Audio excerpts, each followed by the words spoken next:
안녕하십니까. 늘푸른 나무 복지관 챌린지 담당자 서정산입니다. 오늘 발표는 제가 하지만 이 현장에서 진행을 도와주실 아름다운 선생님도 함께하고 있습니다. 그럼 지금부터 늘푸른 나무 복지관 챌린지 이야기를 시작해 보겠습니다. 우리 복지관에서는 다영역, 협업, 적응, 전이 가능성을 키워드로 복지관 팀 접근과 챌린지 사업이란 주제로 발표를 진행해 보겠습니다. 먼저 우리의 히어로 챌린저스 친구들을 짧게 소개해 보겠습니다. 우리 복지관에서는 이용인분들이 들어온 순서로 첫째부터 넷째 예칭을 지어 부르고 있습니다. 슈퍼맨처럼 빠른 첫째는 25살이며 지적, 지체, 중복장애가 있습니다. 배트맨처럼 조용하지만 때론 과감한 둘째는 26살이며 자폐장애가 있습니다. 아이언맨처럼 다양한 모습으로 변신하는 셋째는 25살이며 지적장애가 있습니다. 캡틴 아메리카처럼 든든한 넷째는 38살 가장 큰형이며 자폐장애가 있습니다. 다음으로 진행 과정에 대해 이야기 나누고자 합니다. 1차년 우리의 첫 만남. 이용인 담당자 모두 처음이라 서로 당황하지 않았을까 생각합니다. 좌충우돌 다양한 상황을 겪으며 서로에 대해 조금은 알아갈 수 있었습니다. 완벽하진 않지만 그렇게 알아간 이용인의 특성을 이야기 나누고자 합니다. 첫째 관심사 및 선호활동입니다. 핸드폰으로 교회 상가 간판을 찍는 걸 좋아하며 사진 속 문자를 보고 질문 폭격을 하기도 합니다. 사진처럼 휠체어와 핸드폰 그리고 팜플렛을 보는 시간이 가장 행복하지 않았을까 생각해 봅니다. 도전 행동으로는 타의 신체 접촉이 있습니다. 최근에는 타 이용인을 공격하거나 주위 물건을 던지며 자신의 욕구를 표현하기도 합니다. 둘째 관심사 및 선호활동입니다. 볼링, 탁구, 체육활동과 동영상 또는 시계 보는 걸 좋아합니다. 사진처럼 지원 인력의 시계를 차고 동영상을 보는 시간이 가장 행복하지 않았을까 생각해 봅니다. 도전 행동으로는 자해, 타해, 입실 거부가 있습니다. 자신의 물건을 만지거나 불안할 때 도전 행동이 발생되었지만 최근에는 관심, 회피의 목적으로 소변 실수, 물건 던지기 행동이 나타나고 있습니다. 셋째 관심사 및 선호활동입니다. 동요 듣기, 우산, 그리고 자전거, 버스 등 바퀴가 달려있는 걸 매우 좋아합니다. 사진처럼 우산을 쓰고 자전거로 한 발 한 발 걸어갈 때 가장 행복하지 않았을까 생각해 봅니다. 도전 행동으로는 타의 대소변, 던지기, 물건 파손이 있습니다. 관심, 회피, 요구하기로 도전 행동이 발생하고 있으며 최근에는 상의 탈의로 자신의 욕구를 표현하기도 합니다. 넷째 관심사 및 선호활동입니다. 작업활동과 음식을 가장 좋아하며 외부활동 시 담당자 및 지원 인력의 부탁으로 셋째를 챙기면서 든든한 큰형, 예스맨이 되어주기도 합니다. 도전 행동으로는 식탐, 강박, 이탈이 있습니다. 챌린지를 이용하면서 도전 행동이 전체적으로 감소하였지만 최근 담당자 및 지원 인력이 타 이용인을 지원하는 사이 식당에 내려가 물을 마시거나 자신만의 방식으로 물건 정리 또는 열려있는 문을 닫고 오는 행동이 나타나고 있습니다. 이렇게 이용인 분들을 알아가는 과정에서 나타난 어려운 점들을 챌린지 TFT가 구성되면서 많은 도움을 받을 수 있었습니다. 챌린지 프로그램의 안정적인 운영을 위한 이용인 종사자 프로그램 지원을 목적으로 지금까지 운영되고 있으며 사무국장을 중심으로 평생교육, 직업재활, 가족지원, 심리, 언어, 감각통합 등 다학제적 팀 구성과 접근으로 이용인의 다영역 사정, 사례회의, 모니터링, 프로그램 구성 지원, 종사자 소진 예방을 지원받고 있습니다. 그 밖에 챌린지 권역별 사례 자문 내용을 챌린지 TFT 회의를 통해 다시 한번 논의하고 정리하여 이용인에게 적합한 지원 방안을 모색할 수 있었습니다. 챌린지 TFT 위원은 대부분 20년 이상의 풍부한 현장 경험이 있으며 다영역 전문가로서 다각적 접근을 통해 이용인의 지원 방법을 함께 고민할 수 있었습니다.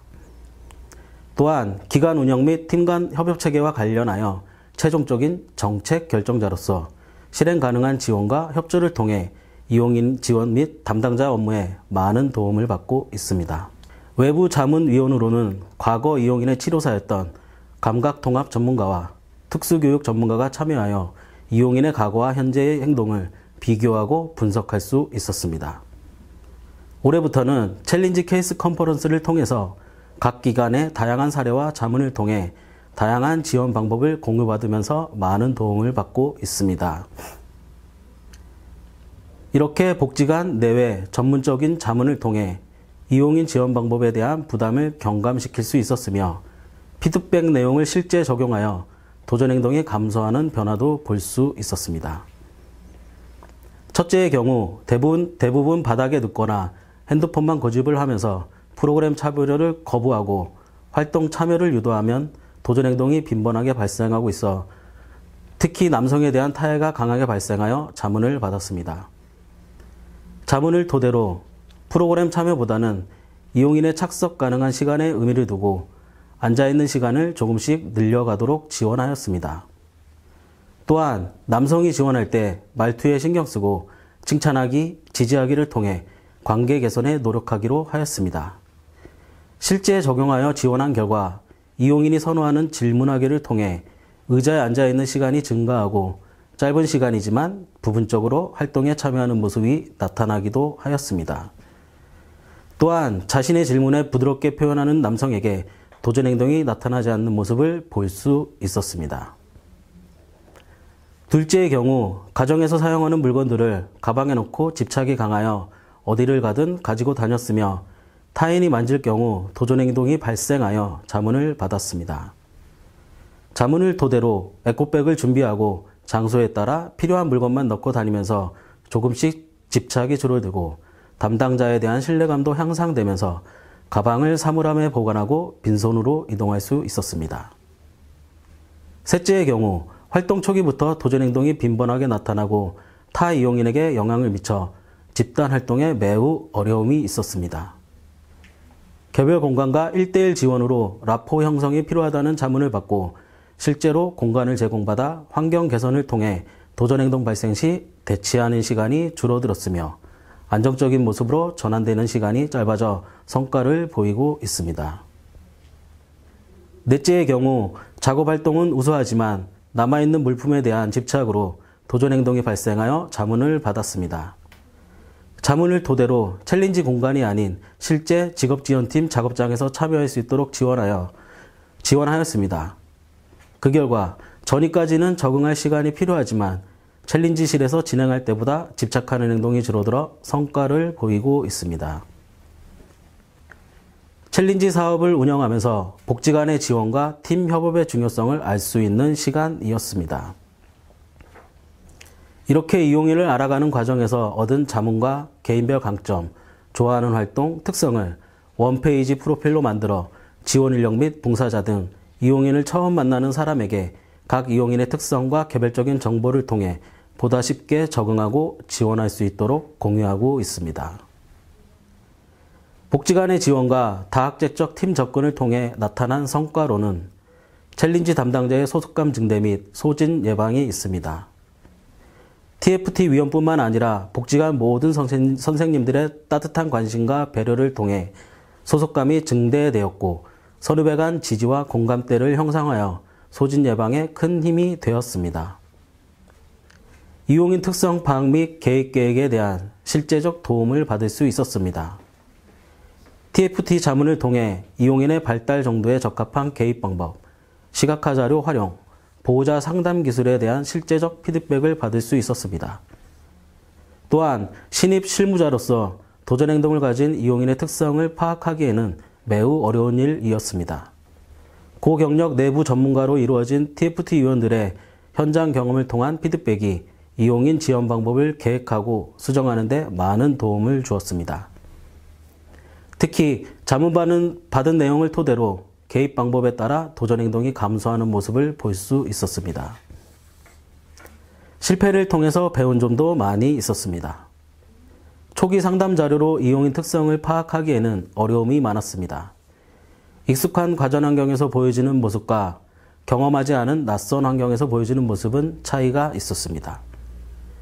이렇듯 이용인 개입 계획 시 초기 상담 정보의 한계성을 인정할 수밖에 없었습니다. 보호자의 관계 및 신뢰감의 중요성을 깨달았습니다. 환경에 민감한 이용인 특성상 가정 내 환경 변화에 대한 정보 파악이 중요하고 이용인의 과거력이 심리 발달 상황을 이해하는 데 도움이 되었으며 도전행동 감소에도 직접적인 영향을 미친다는 것을 알게 되었습니다. 전문성이 보장된 이용인 특성 파악이 개입 계획의 효과성을 담보한다는 것을 알게 되었습니다. 담당자들이 느끼기에는 이용인의 말을 다 알아듣고 의사소통이 좋다고 느껴졌지만 수용 언어 검사 결과로는 만 1에서 2세 수준으로 나타났습니다. 이용인 정보 공유 시 담당자의 주관적인 설명보다는 전문가에 의한 표준화된 검사를 통한 정보가 이용인을 파악하는 데 더 도움이 되었습니다. 다음으로 2차년, 행복한 일상 만들기. 1차년, 이용인 특성을 바탕으로 즐거운 일상, 도전행동 감소를 위한 다양한 접근 방법을 지원하였습니다. 당사자 중심, 지역사회 중심을 기반으로 자기결정을 통한 주체적인 낫활동 지원과 선호활동 중심의 이용시설 탐색 및 연계를 통하여 지역사회 참여 기회를 확대하고자 하였습니다. 자기결정 기술을 통해 여가활동, 외부활동 장소 등 자신의 욕구를 스스로 선택하고 결정할 수 있도록 지원하여 자기주도성 향상과 즐거운 일상을 만들고자 지원하였습니다. 복지관 여가 프로그램 중 자신이 선택한 활동을 통해 복지관 내외 다양한 사람과 함께 활동하여 관계성 확장 및 경험의 장을 마련하여 지역사회에 적응하고 참여할 수 있도록 지원하였습니다. 도전행동의 예방과 의미 있는 낮시간 활동 참여를 위해 25가지 종류의 활동교구를 평생교육지원팀에서 준비하여 주셨습니다.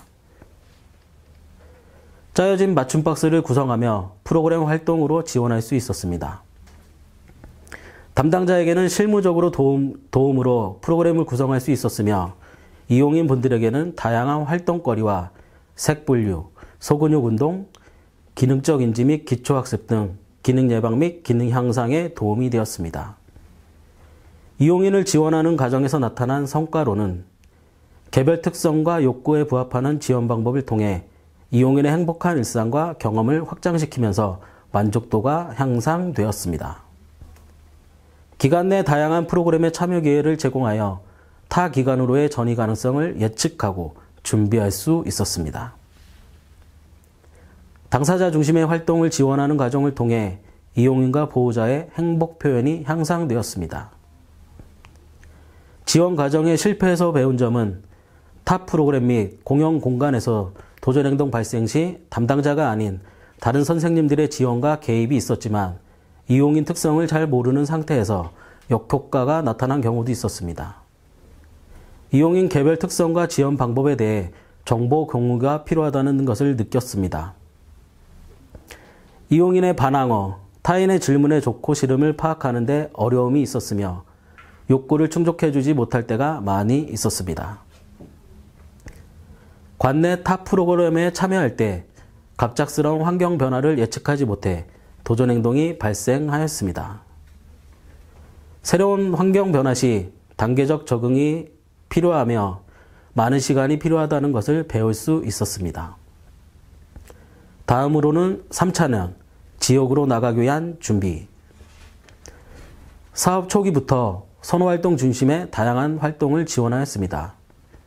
집단 안에서의 긍정적인 경험 및 안정적인 적응을 위해 요가, 복싱, 볼링, 태권도 등 다양한 여가 프로그램 참여를 지원하고 있습니다. 작업 활동을 할 때 집중도가 높고 안정적인 모습을 보여주는 이용인에게는 복지관 내 직업적응 훈련 참여 기회를 확대하여 환경에 적응할 수 있도록 지원하고 있습니다. 이용인과 보호자님 욕구를 반영하여 전이 계획서를 작성하였습니다. 사업 초기보다 전체적으로 도전 행동은 감소되어 긍정적이지만 담당자 및 보조 인력의 지원이 필요하거나 집중할 수 있는 시간이 낮은 이용인에게는 단시간 참여가 가능한 주간활동 서비스 및 기간 내외 여가 프로그램 참여를 목표로 지원하고자 합니다. 새로운 환경에 거부감이 없고 장시간 정해진 스케줄 및 규칙적인 활동에 참여가 가능한 이용인에게는 주간보호센터, 평생교육지원센터를 목표로 지원하고자 합니다. 장시간 같은 공간에서 활동이 가능하고 반복적인 활동에 집중도가 높은 이용인에게는 보호작업장, 직업훈련을 목표로 지원하고자 합니다. 1차는 첫 만남. 서로를 모르는 상황에서 도전행동에 포커스가 맞춰져 이용인 지원에 있어 부족한 부분도 많았던 것 같습니다. 2차년, 이용인분들은 아직 준비가 되지 않았는데 다양한 활동과 즐거운 일상을 지원한다는 목적으로 하루의 스케줄을 강요하지는 않았는지 반성해 봅니다. 3차년, 이렇게 좌충우돌하는 사이 벌써 전일을 계획하고 준비합니다. 다른 기관 모두 같은 상황이지만 코로나로 인해 전일을 준비하는 과정은 더 어렵고 힘든 상황이 되어버렸습니다. 3년이라는 시간, 한 사람을 알아가기에는 부족하고 짧게만 느껴집니다. 여전히 어렵지만 그래도 도전하려고 합니다. 그래프의 변화보다는 신발을 정리하고 가방을 정리하며 손을 씻고 마스크를 쓰는 행동에서 당사자의 가능성을 발견했습니다. 지난 시간을 돌아보니 도전과 변화의 대상은 장애인 당사자 혼자만이 아니었습니다. 장애 당사자가 서 있는 그 자리에 함께하는 모든 사람과 환경이었습니다.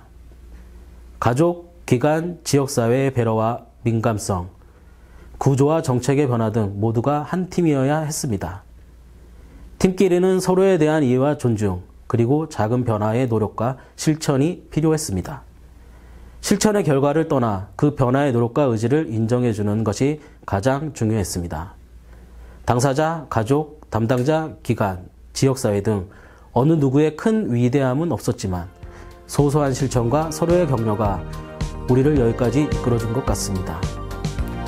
작은 변화와 실천에 함께 동참해 주신 모든 분들께 이 자리를 빌어 감사의 말씀을 전합니다.